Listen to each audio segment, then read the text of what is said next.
Gaaffilee Yesuus Kiristoos irratti ka'aniif deebii isaanii kutaa 5ffaa.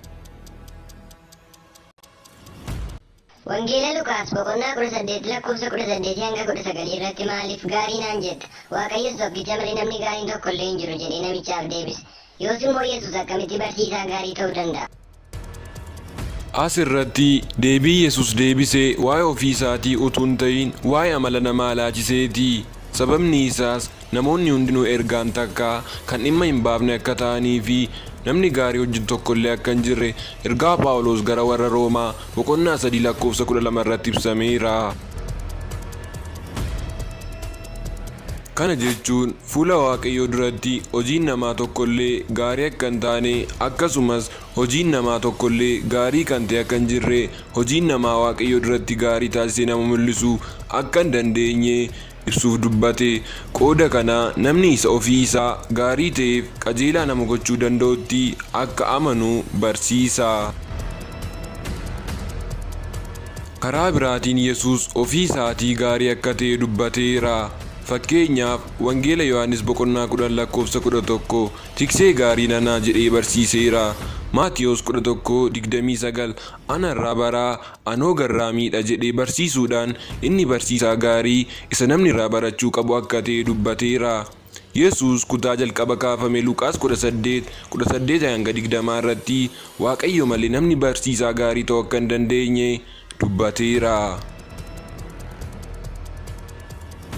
Kutaawwan yookaan luqqisiiwwan booddee tuqaman yookaan caqasaman irratti ammoo namni isarraa barachuu akka qabuu fi ofii isaatii barsiisaa gaarii akka ta'e dubbateera. Kun immoo kan ibsu Yesuus Waaqa isa dhugaa ta'uu isaati.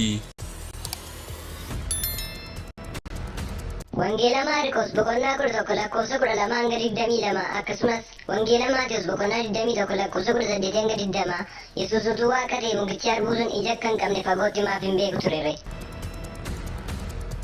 Ayyaana Faasikaa ayyaaneffachuuf Yerusaalemiin dhaqanii waan turaniif Yesuusiif bartoonni isaa gara Bitaaniyaa dhaqan.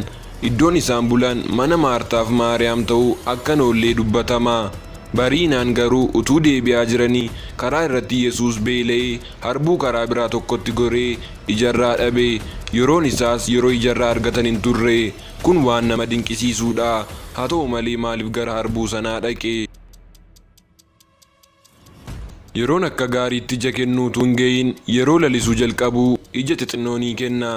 Iji xixinnoon kun yeroo ija kennu akka ga'e mallattoo kan ta'u ture.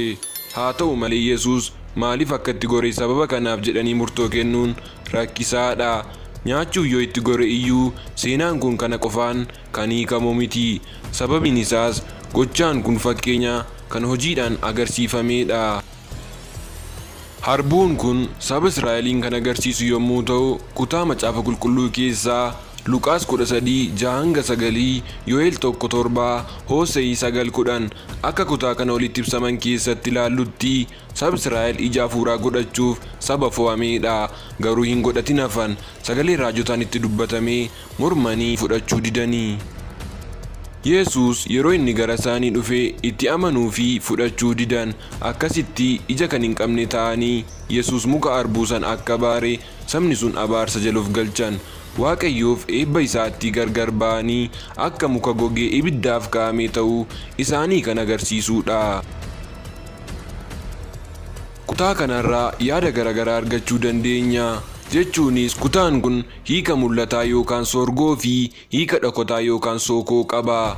Hiika mul'ataa waa'ee kadhannaa amantiidhaan godhamuu fi bu'aa isaa humna kadhannaa amantiidhaan godhamu yookaan kadhatamuu kan agarsiisudha. Hiika dhokataa kun namoota bifa amantaa qaban garuu hafuura qulqulluu of keessaa waan hin qabneef yookaan hin fudhanneef ija hafuuraa hin godhatin kan agarsiisudha. Namni tokko ija hafuuraa godhachuu kan danda'u amanaa dhugaa isa Yesuusitti amanuudhaan hafuura Kiristoos argate yoo ta'e qofa. Namni hafuura Kiristoos of keessaa hin qabne immoo kan Kiristoos miti. Amanaan dhugaa nama hafuura Kiristoos of keessaa qabudha jechuun immoo namni amane hunduu afaan haaraa dubbachuu qaba jechuu yookaan hafuura Kiristoos jechuu miti.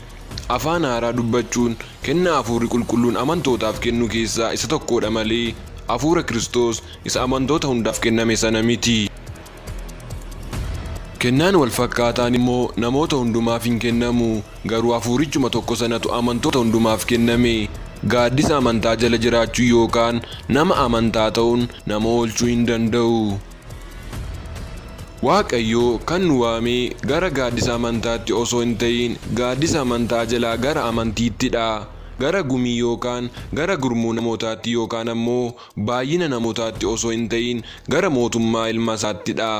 Gara tokkummaa namootaatti osoo hin ta'in gara tokkummaa ilma isaattidha. Kanaaf kiristaanummaan gaaddisa amantaa osoo hin ta'in jireenya yookaan amantii namni dhuunfaa isaatiin Waaqayyo waliin ittiin wal beekuudha. Gaaddisa yookaan da'oo amantaa. Amantaa namni ofii isaatiitti hidhamee dheekkamsa Waaqayyo jalaa ooluuf qopheeffatudha.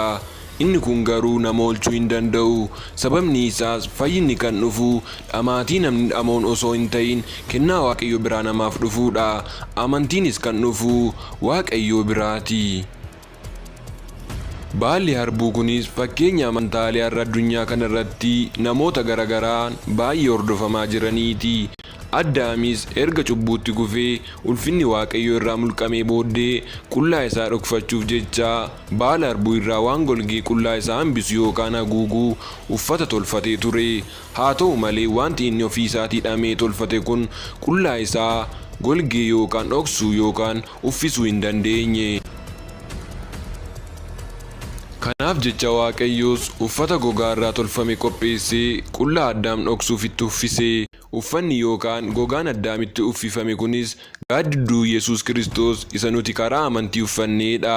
Kanaafuu qullaan namaa dhokachuu kan danda'u tattaaffiif qajeelinaa namni mataa isaatii dhaabbatuun osoo hin ta'in qajeelina Waaqayyoo isa ta'e Yesuus Kiristoositti amanuu qofaani.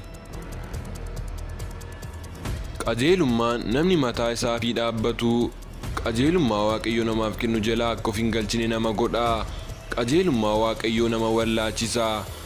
Sababa kanaaf namni Yesuusitti amane qofatu qajeelummaa Waaqayyoo argata.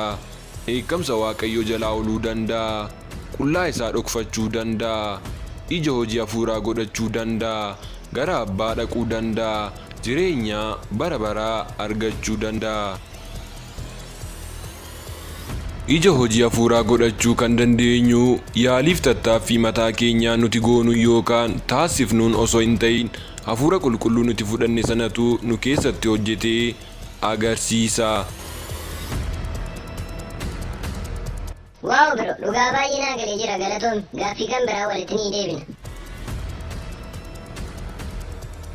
Egaan hordoftoota keenya sagantaan keenya har'aa kana fakkaata ture. Haga qophii gaaffilee Yesuus Kiristoos irratti ka'aniif deebii isaanii jedhu kutaa 6ffaan walitti deebinutti nagaatti isiniin jechaa chaanaaliin keenya yeroo mara soora fuula keessaniif ta'u qabatee dhiyaata. Namoonni chaanaalii keenyaaf haaraa taatan subscribe gochuun maamiloonni keenya immoo like share isiniin jechaa yaadaaf gaaffii qabdan komentii nuuf godhaan affeerraa keenya.